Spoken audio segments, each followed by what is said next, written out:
Hey, what's up guys? So ini resepi kuih raya last minute. Katakanlah esok raya, so malam ni sempat lagi untuk korang buat popiah simpul dengan popiah seaweed sebab dia pakai 2-3 bahan je. So untuk popiah simpul, korang ambil kulit popiah saiz besar ni, potong 2, yang separuh tu korang potong lagi 4. So korang akan dapat 8 bahagian sama rata lah untuk kulit popiah ni. And then kita carikan one by one. And then untuk inti kita akan gunakan serunding.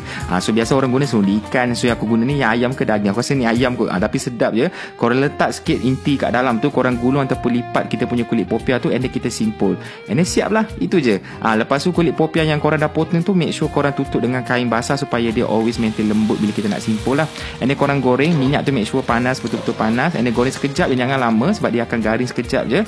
And then bawa keluar, and siap lah kita punya popiah simpul. Okay, untuk popiah seaweed ni, korang pergi mana-mana kedai mat yang buka 24 jam malam raya tu, beli seaweed, korang potong 2 macam ni. Lepas tu ambil tepung gandum, campurkan dengan air sikit untuk jadikan gam.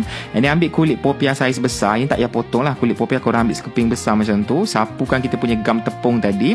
And then korang letakkan seaweed dekat sebelah side. And then korang lipat 2 macam ni, bagi dia melekat cantik semua. Yang baru kita potong. Nak buat bentuk love ke triangle, segi 4, segi 3, semua tak ada masalah.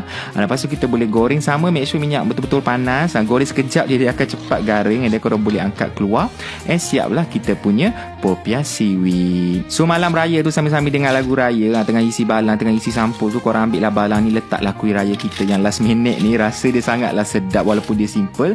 Untuk yang popiah simpul ni memang dengan dia punya bunyi tu, dengan rasa serunding yang sedap kat dalam. And popiah seaweed ni pula dia ada rasa umami. Boleh dengar. Sama dia punya bunyi very crispy. Korang boleh try buat malam raya nanti. So katakanlah esok raya, so maybe ini adalah video terakhir. So aku nak ucapkan selamat hari raya.